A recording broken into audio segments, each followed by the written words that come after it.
Hi friends, welcome back to my Cozy Crafty Cabin. So it is day 12, which is the final video for my One Sheet Wonder series, where I've been sharing just different ways to use up an entire 12 by 12 sheet of pattern paper and have no scraps. So here's a sneak peek at what we're going to be making today. I'll have my series playlist linked in my description box where you can find all 12 of my One Sheet Wonder videos that I've created for this series.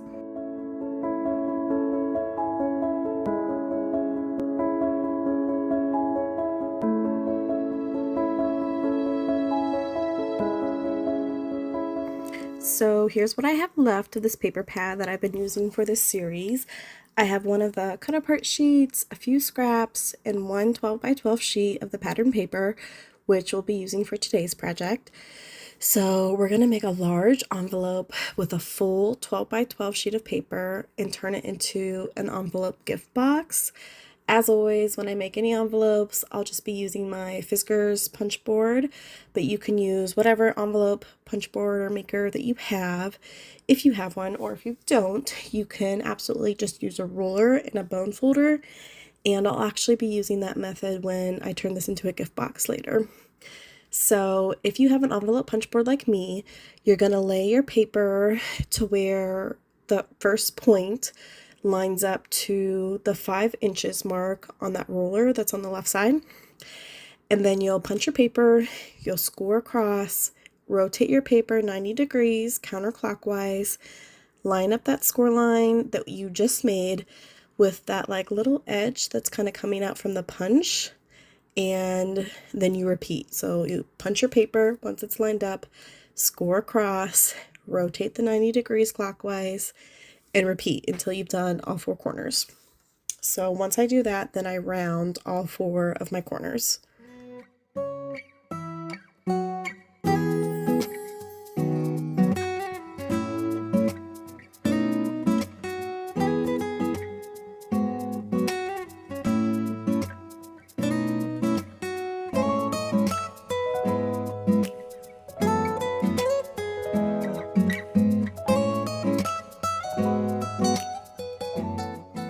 So this is the typical process for making a normal, just flat envelope of any size, but now we're going to turn it into an envelope gift box.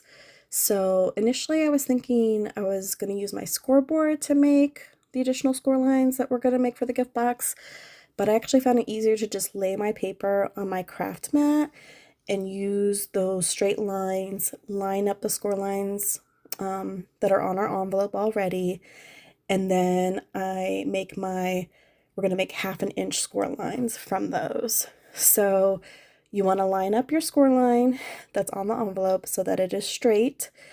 You just want to make sure it's straight. And then I use a ruler to guide me, and I measure 1/2 inch to the right of each score line. And then I take my bone folder and I score parallel. So like using my ruler as a guide, I score parallel to that score line that's on the envelope. And you're going to do this on all 4 sides. So just make sure you're scoring to the right, so not to the left. In other words, you're going to be scoring in that inner rectangle part of the envelope and not in the flaps.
So once you've made your score lines and folded down on your paper, we're gonna fix our corners. So where we originally punched out those corners using like the envelope punch board, we need to expand those.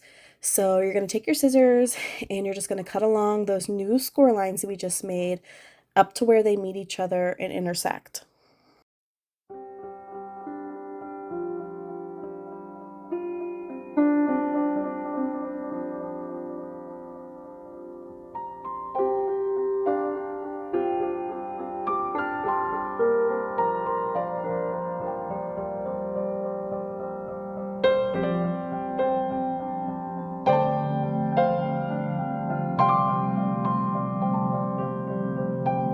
So now all we need to do is just add our adhesive and glue down that bottom envelope flap. So I like to add adhesive along the edge of that bottom flap and then also to the bottom edges of like the left and right flaps, as you'll see.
Then I realized I forgot that I'd wanted to fold down that corner of the bottom flap, so I just go ahead and do that now and glue it down, and it is that easy, you guys.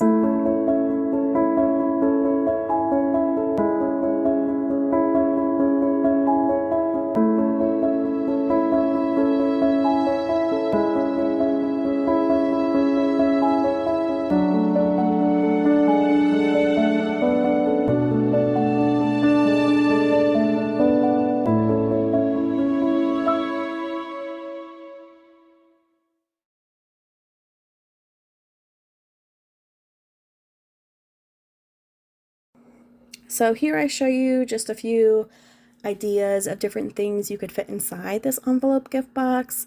The final measurements for the gift box end up being about right about 8¼ by 5¾ inches, and then of course it's like a ½ inch deep.